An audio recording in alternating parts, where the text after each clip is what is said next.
शनि देव की जय। आज हम लोग सुनेंगे शनिवार व्रत कथा। एक समय की बात है, स्वर्ग लोक में सबसे बड़ा कौन के प्रश्न पर 9 ग्रहों में वाद विवाद हो गया। निर्णय के लिए सभी देवता देवराज इंद्र के पास पहुँचे और बोले, हे देवराज, आपको निर्णय करना होगा कि हम में से बड़ा कौन है। देवताओं का प्रश्न सुन इंद्र उलझन में पड़ गए। फिर उन्होंने सभी को पृथ्वी लोक में राजा विक्रमादित्य के पास चलने का सुझाव दिया। सभी ग्रह भूलोक राजा विक्रमादित्य के दरबार में पहुँचे। जब ग्रहों ने अपना प्रश्न राजा विक्रमादित्य से पूछा तो वह भी कुछ देर के लिए परेशान हो उठे, क्योंकि सभी ग्रह अपनी अपनी शक्तियों के कारण महान थे। किसी को भी छोटा या बड़ा कह देने से उनको उनके क्रोध के प्रकोप से भयंकर हानि पहुंच सकती थी। अचानक राजा विक्रमादित्य को एक उपाय सूझा और उन्होंने विभिन्न धातुओं जैसे सोना, चांदी, कांसा, तांबा, सीसा, रंगा, जस्ता, अभ्रक व लोहे के 9 आसन बनवाए। सबसे आगे सोना और सबसे पीछे लोहे का आसन रखा गया। उन्होंने सभी देवताओं को अपने अपने आसन पर बैठने को कहा। उन्होंने कहा, जो जिसका आसन हो ग्रहण करे।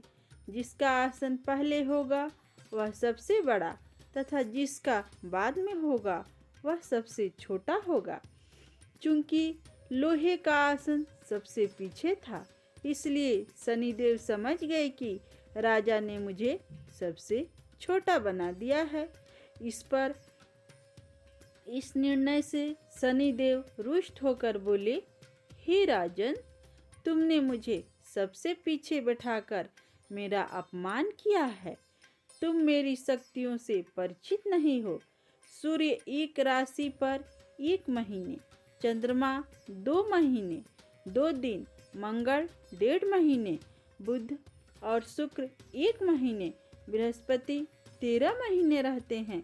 लेकिन मैं किसी भी राशि पर 2.5 वर्ष से लेकर 7.5 वर्ष तक रहता हूँ। बड़े बड़े देवताओं को मैंने अपने प्रकोप से पीड़ित किया है। अब तो भी मेरे प्रकोप से सावधान रहना। इस पर राजा विक्रमादित्य बोले, जो कुछ भाग्य में होगा देखा जाएगा। इसके बाद अन्य ग्रहों के देवता तो प्रसन्नता के साथ चले गए, परंतु शनिदेव बड़े क्रोध के साथ वहां से विदा हुए। कुछ समय बाद राजा विक्रमादित्य पर 7.5 की दशा आई तो शनिदेव ने घोड़े के व्यापारी का रूप धारण किया और बहुत से घोड़े के साथ विक्रमादित्य के नगर पहुँचे। राजा विक्रमादित्य उन घोड़ों को देखकर एक अच्छे से घोड़े को अपनी सवारी के लिए चुनकर उस पर चढ़े। राजा जैसे ही उस घोड़े पर सवार हुए, वह बिजली की गति से दौड़ पड़ा। तेजी से दौड़ता हुआ घोड़ा राजा को दूर एक जंगल में ले गया और फिर वहां राजा को गिराकर गायब हो गया। राजा अपने नगर लौटने के लिए जंगल में भटकने लगा, पर उसे कोई रास्ता नहीं मिला। राजा को भूख प्यास लग गई। बहुत घूमने पर उन्हें एक चरवाहा मिला। राजा ने उससे पानी मांगी। पानी पीकर राजा ने उस चरवाहे को अपनी अंगूठी दे दी और उससे रास्ता पूछकर जंगल से निकलकर पास के नगर में पहुँचे। नगर पहुंचकर राजा एक सेठ की दुकान पर बैठ गए। राजा के कुछ देर दुकान पर बैठने से सेठ की बहुत बिक्री हुई। सेठ ने राजा को भाग्यवान समझा और उसे अपने घर भोजन पर ले गया। सेठ के घर में सोने का एक हार खूंटी पर लटका हुआ था। राजा को उस कमरे में छोड़कर सेठ कुछ देर के लिए बाहर चला गया। तभी एक आश्चर्यजनक घटना घटी। राजा के देखते देखते खूंटी सोने के उस हार को निगल गई। सेठ ने जब हार गायब देखा तो उसने चोरी का संदेह राजा पर किया और अपने नौकर से कहा कि इस परदेसी को रस्सियों से बांधकर नगर के राजा के पास ले चलो।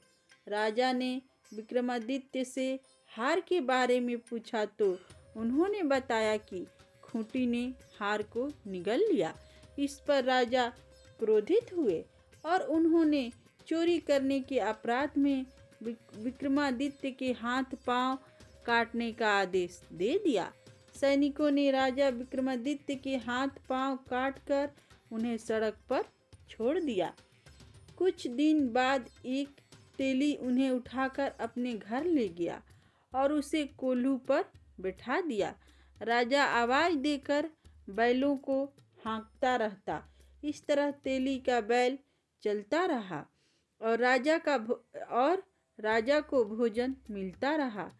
शनि के प्रकोप की 7.5 पूरी होने पर वर्षा ऋतु प्रारंभ हुई। एक रात विक्रमादित्य मेघ मल्हार गा रहा था।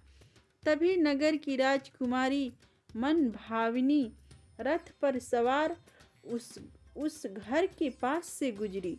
उसने मल्हार सुना तो उसे अच्छा लगा और दासी को भेजकर गाने वाले को बुला लाने को कहा। दासी लौटकर राजकुमारी को अपंग राजा के बारे में सब कुछ बता दिया। राजकुमारी उस मेघ मल्हार से बहुत मोहित हुई और सब कुछ जानते हुए भी उसने अपंग राजा से विवाह करने का निश्चय किया। राजकुमारी ने अपने माता पिता से जब यह बात कही तो वह हैरान रह गए। उन्होंने उसे बहुत समझाया पर राजकुमारी ने अपनी जिद नहीं छोड़ी और प्राण त्याग देने का निश्चय कर लिया। आखिरकार राजा रानी को विवश होकर अपंग विक्रमादित्य से राजकुमारी का विवाह करना पड़ा। विवाह के बाद राजा विक्रमादित्य और राजकुमारी तेली के घर में रहने लगे। उसी रात स्वप्न में शनि देव ने राजा से कहा, राजा, तुमने मेरा प्रकोप देख लिया। मैंने तुम्हें अपने अपमान का दंड दिया है। राजा ने शनि देव से क्षमा करने को कहा और प्रार्थना की, हे शनि देव, आपने जितना दुख मुझे दिया है अन्य किसी को न देना। शनिदेव ने कहा, राजन, मैं तुम्हारी प्रार्थना स्वीकार करता हूँ। जो कोई स्त्री पुरुष मेरी पूजा करेगा, कथा सुनेगा, जो नित्य ही मेरा ध्यान करेगा, चींटियों को आटा खिलाएगा, वह सभी प्रकार के कष्टों से मुक्त होता रहेगा तथा उसके सब मनोरथ पूर्ण होंगे। यह कहकर शनिदेव अंतर्ध्यान हो गए। प्रातःकाल राजा विक्रमादित्य की नींद खुली तो अपने हाथ पांव देखकर राजा को बहुत खुशी हुई। उन्होंने मन ही मन शनिदेव को प्रणाम किया। राजकुमारी भी राजा के हाथ पांव सलामत देखकर आश्चर्य में डूब गई। तब राजा विक्रमादित्य ने अपना परिचय देते हुए शनिदेव के प्रकोप की सारी कहानी सुनाई। इधर सेठ को जब इस बात का पता चला तो दौड़ता हुआ आया और राजा विक्रमादित्य के चरणों में गिरकर क्षमा मांगने लगा। राजा विक्रमादित्य ने उसे क्षमा कर दिया क्योंकि वह जानते थे कि यह सब तो शनिदेव के प्रकोप के कारण हुआ था। सेठ राजा विक्रमादित्य को पुनः अपने घर ले गया और उसे भोजन कराया। भोजन करते समय वहाँ एक आश्चर्य घटना घटी। सबके देखते देखते उस खूंटी ने हार उगल दिया। सेठ ने अपनी बेटी का विवाह भी राजा के साथ कर दिया और बहुत से स्वर्ण आभूषण, धन आदि देकर राजा को विदा किया। राजा विक्रमादित्य राजकुमारी मनभावनी और सेठ की बेटी के साथ अपने नगर वापस पहुँचे तो नगरवासियों ने हर्ष के साथ उनका स्वागत किया। अगले दिन राजा विक्रमादित्य ने पूरे राज्य में घोषणा कराई कि शनि देव सब ग्रहों में सर्वश्रेष्ठ हैं। प्रत्येक स्त्री पुरुष शनिवार को उनका व्रत करें और व्रत कथा अवश्य सुने। राजा विक्रमादित्य की घोषणा से शनिदेव बहुत प्रसन्न हुए।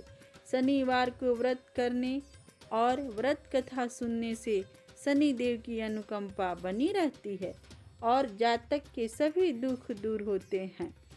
शनिदेव की जय।